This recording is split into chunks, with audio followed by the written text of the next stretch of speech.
بسم اللہ الرحمن الرحیم. سبق نمبر 45 اور حصہ دوم. آج ہم سبق نمبر 45 اور حصہ دوم پڑھیں گے. سبق نمبر 44 کو آپ حصہ اول شمار کر لیں کیونکہ بات ذرا تفصیلی ہے تو اس لیے ہم اس کو 2-3 اسباق میں کرنا چاہتے ہیں. تیسرے نمبر پر جی رؤیت ہلال. رؤیت ہلال یعنی چاند کا نظر آنا کب ممکن ہے کب نہیں ہے. تو اس کی جو بنیادی تفصیل ہے وہ میں نے آپ کو ابھی بتا دی کہ جب 27 دن اور پھر مزید 2 دن چونکہ زمین کا میدان چینج ہو گیا تو مزید 2 دن چاند کو اپنے اس جگہ پہ پہنچنے میں لگ دیں یعنی زمین اور سورج کے درمیان. تو جب یہاں سے سورج اور چاند ایک ساتھ آتے ہیں تو اس کو کہتے ہیں اجتماع شمس و قمر اور کنجکشن. اس دوران چاند اور سورج 2 دن تک تو ایک ساتھ ہی طلوع ہوتے ہیں ایک ساتھ ہی غروب ہوتے ہیں. جس جگہ پہ سورج غروب ہو اسی جگہ پہ ساتھ ہی چاند غروب ہو جاتا ہے تو ہمیں نظر نہیں آتا. ٹھیک ہے, لیکن آہستہ سے چاند چونکہ ایک طرف سرکتا ہے نا, تو اگر چاند کی پیدائش ہو گئی تو چاند کی پیدائش کے بعد 20 گھنٹے تک تو وہ نظر نہیں آتا کیونکہ وہ سورج کے ساتھ ساتھ ہی رہتا ہے. تو سورج کی روشنی کی وجہ سے سورج کے غروب ہونے کے بعد اس جگہ پہ ہمیں نظر نہیں آتا. لیکن یہ ہے کہ 20 گھنٹوں کے بعد جب یہ چاند سورج کے حلقے سے جہاں سے سورج طلوع غروب ہو رہا تھا تو اس جگہ سے یہاں پہ تھوڑا سا اس کا یہ حصہ روشن ہمیں سورج کے غروب ہونے کے 10-15 منٹ کے بعد ہمیں نظر آتا ہے. اور پھر تھوڑی دیر کے بعد وہ چاند بھی اس دن پھر غروب ہو جاتا ہے. دوسرے دن پھر مزید 51 منٹ پلس ہو کر مشرق کی طرف جاتا ہے تو پھر تو بہت ٹائم کے بعد غروب ہوتا ہے. لیکن پہلے دن وہ تھوڑا سا پھر اس طریقے سے ہمیں نظر آتا ہے. تو محاق کے بعد تھوڑا سا جب مغرب سے مشرق کی طرف چاند سرکتا ہے, مغرب سے مشرق کی طرف سرکتا ہے تو ہمیں یہ تھوڑی سی اس کی یہ شیپ بنی نظر آتی ہے. اس کو کہتے ہیں رؤیت ہلال. اس کو کیا کہتے ہیں؟ رؤیت ہلال. یہ بات سمجھ میں آ گئی جی. پھر اس طریقے سے یہ آگے جاتا ہے اور پھر وہ تربیت بھی بنتی ہے, پھر روزانہ 51 منٹ آگے جاتا ہے. اچھا, اب ہم چلتے ہیں امکان رؤیت کی طرف. چوتھے نمبر پر یہ تو بنیادی بات تھی. ٹھیک ہے, اب امکان رؤیت کی طرف چلتے ہیں. یہاں پہ تمہید کے طور پر ایک بات عرض کرتا ہوں, وہ یہ ہے کہ سائنسدانوں نے جتنی بھی تحقیقات کی ہیں وہ تحقیقات ان میں بعض باتیں قطعی اور یقینی ہیں, اس میں کوئی کسی قسم کا اختلاف ہو ہی نہیں سکتا اس سے متعلق. جیسے کہ چاند آج افق پر موجود ہوگا یا نہیں ہوگا, چاند کی عمر پوری ہو چکی ہے, طلوع ہوگا یا نہیں ہوگا, یہ بات قطعی اور یقینی ہوتی ہے. چاند ہمارے افق پر کس طرف ہوگا یعنی شمال سے بطرف مشرق السمت اس کی عظیمت اس کی کیا ہوگی اور افق سے وہ کتنا اونچا ہوگا, یہ جتنی باتیں ہیں یہ قطعی اور یقینی ہیں. یہ 100% قطعی اور یقینی ہوتی ہیں سائنسی حساب میں. ٹھیک ہے جی, اس کا کوئی کسی قسم کا انکار نہیں کیا جا سکتا کہ آج چاند کے بارے میں کہ آج چاند کی عمر کتنی ہے, چاند طلوع ہو چکا ہے یا نہیں ہو چکا, نیو مون ہو چکا ہے یا نہیں ہو چکا, افق سے کتنا, اس کا الٹیٹیوڈ کتنا ہے الٹیٹیوڈ اور اس کا ایلونگیشن کتنا. یہ ساری چیزیں سائنس نے اپنے حساب میں رکھی ہوئی ہیں. آج سے 10 سال بعد کا بھی جو چاند طلوع ہوگا اس کی بھی رکھی ہوئی ہیں, 10 سال پہلے کا, حتیٰ کہ حضور صلی اللہ علیہ وسلم کی پیدائش والے سال جو چاند طلوع ہوا تھا یعنی نیو مون ہوا تھا ربیع الاول کا, وہ بھی ان کے پاس موجود ہے. یہ حقیقی اور قطعی ہے. لیکن بعض باتیں ظنی ہیں, ہم ان کو یقینی نہیں کہہ سکتے. کیسے کہ آج چاند نظر آئے گا یا نہیں آئے گا, یہ بات قطعی نہیں ہے. یہ کوئی بھی نہیں کہے گا کہ آج یقینی 100% آج چاند نظر آئے گا, نہیں, بلکہ کیا کہتے ہیں آج امکان رؤیت ہے, آج چاند نظر آنے کا امکان ہے. کبھی کوئی یہ نہیں کہے گا کہ بھائی یہ, یعنی کیا ایسا ہو سکتا ہے کہ سارے سائنسدان جمع ہو جائیں اور وہ کوئی ایسا فارمولہ پیدا کر دیں کہ جس سے وہ ایگزیکٹ وقت بتا دیں کہ آج مغرب کے بعد 7:20 پر چاند کا 100% نظر آنا یقینی ہے؟ ایسا ہو سکتا ہے؟ تمام سائنسدانوں نے اس پہ اتفاق کیا کہ ایسا ممکن نہیں ہے. تو قطعیات کو قطعیات کہیں گے, یقینیات کو یقینیات کہیں گے, ظنیات کو ظنیات کہیں گے. ٹھیک ہے جی, جو باتیں قطعی ہیں وہ قطعی ہی رہیں گی.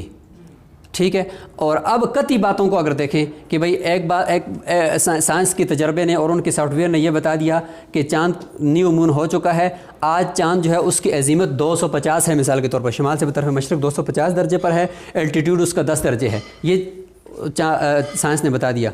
اور امکان اس کا جو ہے وہ تقریباً 7:02 پر مطلب نظر آنے کا ہے امکان. ایک بندہ اگر کہتا ہے کہ میں نے تو 6:30 بجے چاند دیکھ لیا ہے, اس کی بات کو مانیں گے؟ نہیں, کیونکہ وہ قطعی اور یقینی بات کے کیا کر رہا ہے, انکار کر رہا ہے. اور وہ 250 درجے پہ ہم نے کہا ہے کہ اس کا عظیمت ہے, وہ کہتا ہے نہیں میں نے تو 240 پہ دیکھ لیا تھا چاند. یہ اس قطعی بات کا انکار کر رہا ہے, اس کی گواہی کو ہم بالکل نہیں لیں گے. ٹھیک ہے جی. اچھا, تو یہ ہے امکان رؤیت.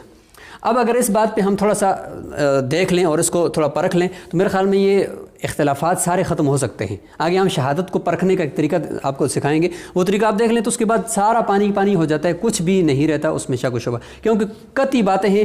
جو قطعی باتیں ہیں اگر ہم ان کو دیکھ کر ظنیات کو معلوم کر لیں تو سارا اختلاف ختم ہو جائے. ہوتا یہ ہے کہ ہم شہادت کے پرکھنے والے کو صحیح طریقے سے پرکھتے نہیں ہیں, ادھر سے اگر اختلاف ہو جاتا ہے.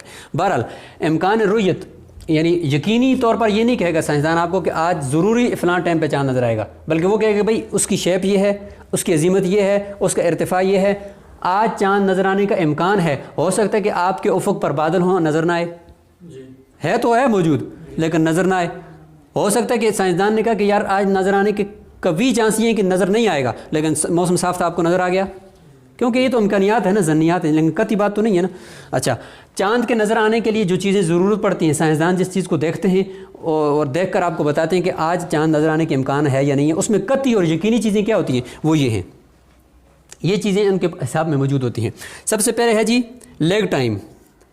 لیگ ٹائم کہتے ہیں کہ سورج اور چاند کے غروب ہونے کے درمیانی وقفہ کیا ہے, یعنی سورج جب غروب ہوا اس کے کتنے منٹ بعد چاند غروب ہوگا آج. اس سے وہ حساب لگاتے ہیں کہ اگر 20 منٹ بعد غروب ہوگا تو مطلب یہ کہ یار نہیں نظر آئے گا, کیونکہ چاند جہاں سے سورج غروب ہوا اتنی روشنی رہتی ہے کہ چاند باریک سے نظر ہی نہیں آتا. تو اس سے وہ اندازہ لگاتے ہیں. تو یہ قطعی اور یقینی ہوتا ہے کہ سورج غروب ہونے کے بعد چاند کتنے منٹ کے بعد غروب ہوگا. اس کو کہتے ہیں لیگ ٹائم, ان کے غروب کا فرق. یہ یقینی ہوتا ہے, قطعی ہوتا ہے, ان کے حساب میں موجود ہے. دوسرا ایلونگیشن.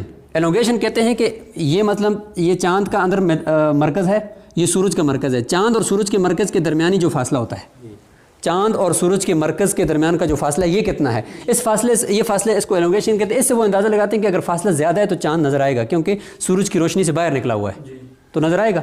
اور اگر کم فاصلے تو کہتے ہیں یار آج نظر نہیں آئے گا, بھائی امکان آج نظر آنے کا نہیں ہے. اور یہ بات قطعی ہوتی ہے. ٹھیک ہے جی. الٹیٹیوڈ. الٹیٹیوڈ کہتے ہیں زاویہ ارتفاع, کہ ہمارے افق سے الٹیٹیوڈ اس کا کتنا ہے. چاند کا اگر وہ زیادہ ہوگا یعنی 8 سے اوپر ہوگا, بعض نے 10 بھی بتایا نظر آنے کے لیے, بعض نے 12 بتایا. اگر وہ اوپر ہو, جتنا اوپر ہوگا تو اس حساب سے وہ کہیں گے بھائی نظر آنے کے امکان زیادہ ہیں. اگر جتنا نیچے ہوگا تو مطلب ہے کہ وہ سورج کے پیچھے ہے تو سورج کی روشنی کی وجہ سے وہ نظر نہیں آئے گا. ٹھیک ہے جی. اس کو کہتے ہیں الٹیٹیوڈ, ارتفاع. چوتھے نمبر پر ہے ریلیٹو عظیمت.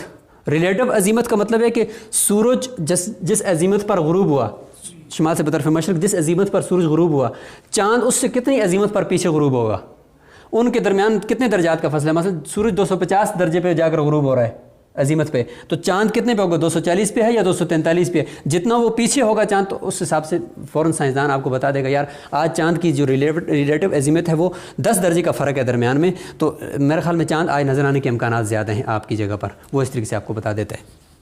اس کو کہتے ہیں ریلیٹو عظیمت, عظیمتوں کے درمیان فرق, کہ چاند کتنا پیچھے ہے سورج سے. فیس مون. یار وہ جو فیس بنی ہوئی ہے یعنی وہ چاند کا جو حصہ روشن ہے, کتنا حصہ روشن ہے, چاند کا کتنا حصہ روشن ہے, یہ آپ کو وہ بتا دے گا. اور یہ قطعی اور یقینی ہوتا ہے کہ چاند کا جی ہاں. اس جگہ پر ایک چیز رہے گی, ایج آف مون, کہ آج چاند کی عمر کتنی ہے. یہ بھی قطعی اور یقینی ہے, وہ آپ کو بتا دے گا بھائی چاند کی عمر اتنی ہے. اور نیچے ہے جی ود آف مون. ود آف مون کا معنی کہ چاند کی چوڑائی کتنی ہے, درمیان سے جہاں سے چاند آپ کو نظر آئے گا تو یہ کتنا چوڑا ہے, یہاں سے ذرا زیادہ چوڑا ہے یا کم چوڑا ہے, تو یہ چاند کی چوڑائی آپ کو بتائے گا. تو یہ ہے امکان رؤیت. ٹھیک ہے جی. اگلے سبق کے اندر یہ قطعی اور یقینی ہوتی ہے, ان چیزوں کو دیکھ کر وہ گواہی دینے والے کو پرکھتے ہیں کہ بھائی ہمارے سامنے تو یہ حساب آ رہا ہے, اب گواہی دینے والا کیا کہہ رہا ہے. اب گواہی دینے والا اگر اس میں سے تھوڑی سی بات میں غلطی کر رہا ہے, آپ نے اس کی گواہی کو رد کرنا ہے. قاضی اس کی گواہی کو رد کرے گا. قاضی کی کوئی ضروری تو واجب تو نہیں ہے کہ وہ جھوٹی گواہیوں کو لے کر کے چاند نظر آ گیا. یہ تو امت کا مسئلہ ہے, ایک میرے اور آپ کا مسئلہ تو نہیں ہے. تو ان قطعیات کو دیکھ کر قاضی پھر فیصلہ کرتا ہے اور شہادت والے کو دیکھتا ہے. اس سے مختلف قسم کے کوسچن ہوتے ہیں, وہ کوسچن ہم اگلے سبق میں پڑھیں گے. اس سے بات بالکل آپ کے سامنے واضح ہو جائے گی. السلام علیکم ورحمۃ اللہ وبرکاتہ.